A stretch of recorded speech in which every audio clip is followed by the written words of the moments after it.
जहां से सहयोगी हमारे साथ में जुड़ गए हैं। रोशन, राजस्थान की अगर बात कर ली जाए तो बड़ी संख्या में ठाकुर जी को मानने वाले हैं। लगभग 80% ऐसी आबादी है जो भगवान श्री कृष्ण को पूजती है, उनको मानती है। तो कैसी तस्वीरें आज मंदिरों में है, कितना उत्साह है और इस वक्त आप कौन से मंदिर में मौजूद हैं?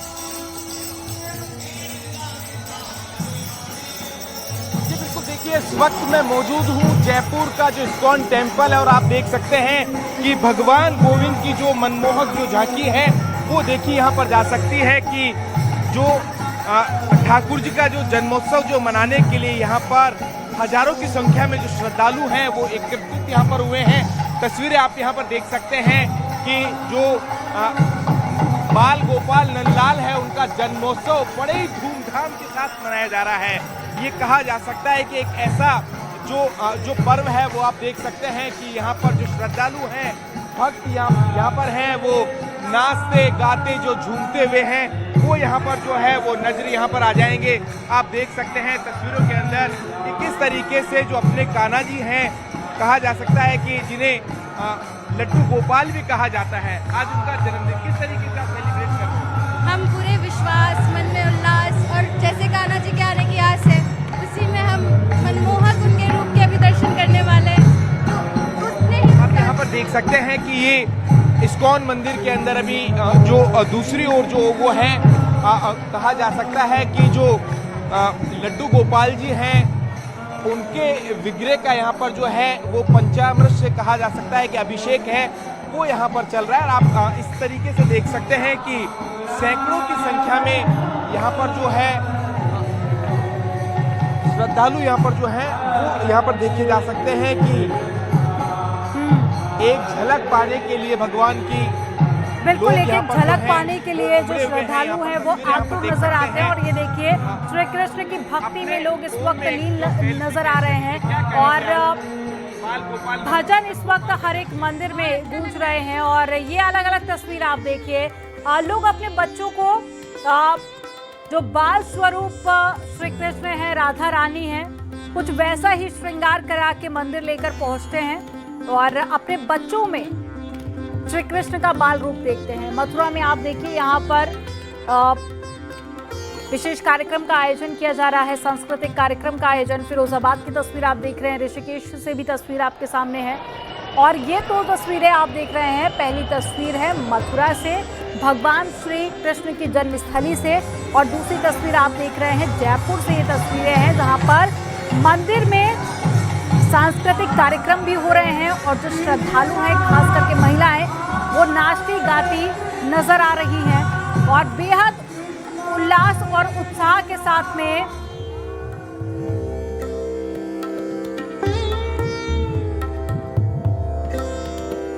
तो ये तस्वीरें आप देखिए। इस वक्त जो आप तस्वीर देख रहे हैं, पहली तस्वीर वो मथुरा से तस्वीर है और फूल बंगला यहाँ पर बनाया गया है और सिंदूर के जो फूल हैं वो इस वक्त आप देख रहे हैं उसी से यहाँ पर डेकोरेशन किया गया है, क्योंकि इस बार की जो थीम है वो ऑपरेशन सिंदूर के नाम पर रखी गई है। चलिए आपको मथुरा एक बार फिर से लेकर चलते हैं। शीनम हमारे साथ में जुड़ी हुई है। शीनम, कई सारे मंदिरों की तस्वीर हमने देखी जहाँ पर लगभग कपाट बंद हो चुके हैं, क्योंकि आप दोबारा से 12 बजे जब कपाट खुलते हैं उस वक्त भगवान श्री कृष्ण के दर्शन कराए जाते हैं, झूले में उनको बैठाया जाता है और माना जाता है कि 12 बजे भगवान श्री कृष्ण का प्रकटोत्सव यानी कि उनका जन्म हो गया है। तो क्या मथुरा में भी कपाट बंद हो चुके हैं और अगर नहीं तो और कितना वक्त बाकी है?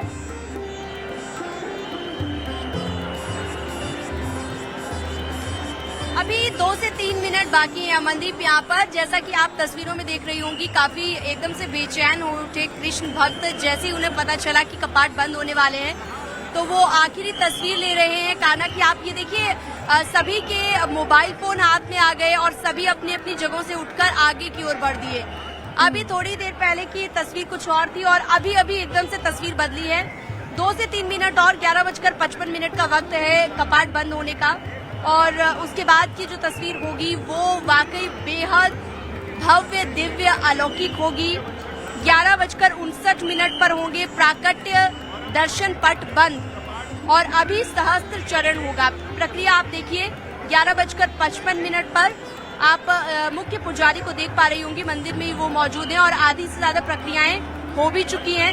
लेकिन अभी जो है कामधेनु की जो गाय है, राइट साइड पर जो आप देख रहे हैं, यहाँ पर कामधेनु की गाय रखी जाती है और उस पर से जैसे दूध डालकर दुग्धाभिषेक किया जाता है। नीचे लड्डू गोपाल की प्रतिमा रखी जाती है और ये जो लेफ्ट साइड आप देख रहे हैं तैयारी, यहाँ पर भी आप देखेंगे, यहाँ पर विराजमान किया जाएगा भगवान श्री कृष्ण को जन्म के बाद और वहाँ पर सभी लोग दिव्य दर्शन कर पाएंगे, जहाँ पर पुष्प बंगला में वो आपको विराजमान ठाकुर जी दिखाई देंगे।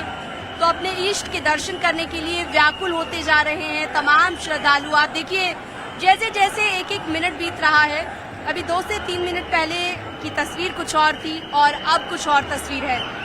आप देखिए सबके हाथ ऊपर आ गए, तालियां बजने लग गई, लोग गाने लग गए और जैसे ही जन्म होता है ना तो उसके बाद आप देखेंगे लोग नाचने लग जाते हैं।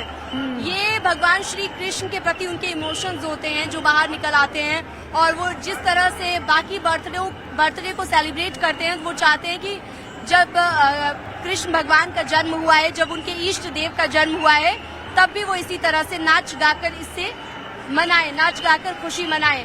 आप ये देखिए हाथ ऊपर बढ़ाकर सभी कृष्ण भक्तों ने तालियां बजाना शुरू कर दी हैं। आपको तस्वीरें दिख रही होंगी और अब बस 2 से 3 मिनट और उसके बाद बताया जा रहा है कि कपाट बंद हो जाएंगे और पूरे 12 बजे के बाद वो जब खुलते हैं। अभी इस बार का मिनट टू मिनट कार्यक्रम आपको बताऊं तो 12 बजे से 12 बजे तक से 10 मिनट तक का वक्त होगा जब प्रकट उत्सव होगा और आरती भी होगी।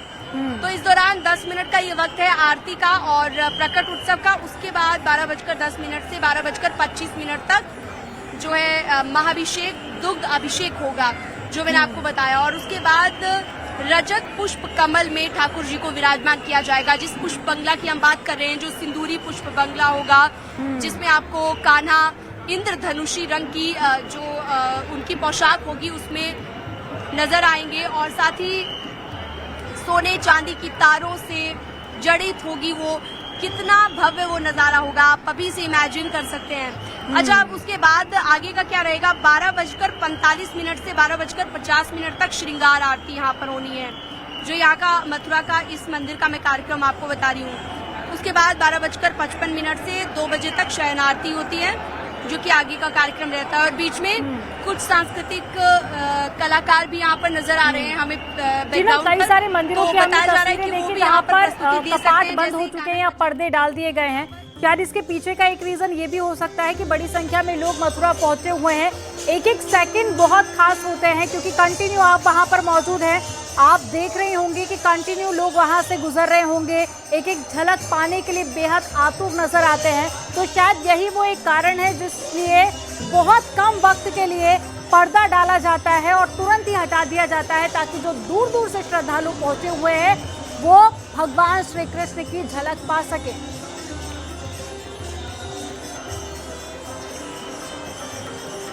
बिल्कुल आपने सही कहा, बहुत कम वक्त के लिए पर्दा डाला जाता है और आप देख रहे होंगे कि लगातार कुछ श्रद्धालु तो ऐसे हैं वो 2-3 बार दर्शन करके चले गए। मुझे जो यहाँ से नजर आ रहा है तो वो 2-3 बार इसलिए दर्शन कर रहे हैं ना कि कब ऐसा होगा कि 12 बजे हम अपने इष्ट देव के बिल्कुल सामने होंगे और नजदीक से एकदम दर्शन कर पाएंगे।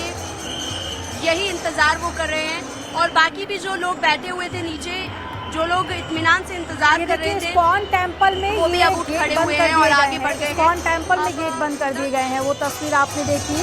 और ये देखिए, ये पर्दा यहाँ पर लगा दिया गया, इसे कहते हैं कपाट बंद हो जाना। और अब ठीक 12 बजे ये देखिए कि करके सारे मंदिरों के आप देखिए कपाट बंद कर दिए गए हैं और अब 11:58 हो गए हैं। अब आपको 2 मिनट का और इंतजार करना होगा, जिसके बाद में जब ये कपाट खुलेंगे ठीक 12 बजे, तो माना जाता है कि रात को 12 बजे मंदिर में आपको घंटी, शंख और ढोल मंजीरे की ध्वनि सुनाई देगी और श्री कृष्ण के जन्म की घोषणा उस वक्त हो जाएगी।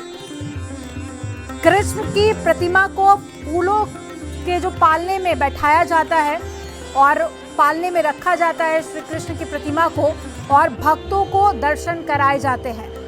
इस पल को कृष्ण जन्मोत्सव कहा जाता है, जो थोड़ी ही देर बाद में, आप कुछ सेकंड आपको और इंतजार करना होगा, जिसके बाद आप वो तस्वीरें देखेंगे जब भगवान श्री कृष्ण की जो बाल स्वरूप की प्रतिमा है उसको एक पालने में बैठाया जाएगा और हर कोई उस वक्त दर्शन करने के लिए पहुंचेगा उस प्रतिमा की, क्योंकि उसे ही कृष्ण जन्मोत्सव कहा जाता है। और उसके बाद में उस मूर्ति को दूध, दही, घी, शहद, मिश्री से जलाभिषेक कराया जाएगा, दुग्ध अभिषेक करवाया जाएगा और फिर विशेष आरती होती है और सब भक्त उस आरती में शामिल होते हैं। और हर एक मंदिर में आप सुनेंगे नंद के आनंद भयो, जय कन्हैया लाल की ये गूंज आपको हर एक मंदिर में सुनाई देगी। और ये देखिए गेट खुलना शुरू हो चुके हैं और 12 बज चुके हैं, श्री कृष्ण का जन्म हो चुका है। और अब आप पालने में वो तस्वीर देखेंगे, बाल स्वरूप प्रतिमा, जिसको एक सिंबॉलिक रूप में दिखाया जाता है कि भगवान श्री कृष्ण का जन्म हो चुका है और लोग उस पालने को झुलाते हुए भी आपको नजर आएंगे। सबसे पहले ये देखिए मथुरा में आरती की शुरुआत हो चुकी है। उसके बाद में थोड़ी देर बाद में आप वो प्रक्रिया भी देखेंगे जब दूध, दही, घी, शहद, मिश्री से जो बाल स्वरूप लड्डू गोपाल की मूर्ति है उसको दुग्धाभिषेक कराया जाएगा। और ये देखिए ये जो आप देख रहे हैं ना, ये कमल आकृति का आपको पूरा एक चांदी से जड़ा हुआ पुष्प नजर आएगा। और ये देखिए ये खुला और इसी के अंदर भगवान श्री कृष्ण की बाल स्वरूप की प्रतिमा है, जो ये देखिए आपको नजर भी आ रही है। और आरती होना शुरू हो चुकी है। इसके बाद में जिस कामधेनु गाय का जिक्र चीनम कर रही थी, उस कामधेनु गाय को लाया जाएगा और उसके बाद में विशेष दुग्धाभिषेक होगा। शीनम ये वो पल है जो जिसको देखकर लोगों को खुशी भी होती है, लोग भावुक भी हो जाते हैं। कैसे एक कमल के अंदर से भगवान श्री कृष्ण का जन्म करवाया गया और उसके बाद में अब आरती की शुरुआत हो चुकी है। आप वहां पर मौजूद हैं, लोगों की खुशी, लोगों के इमोशंस आप बेहतर देख पा रही होंगी।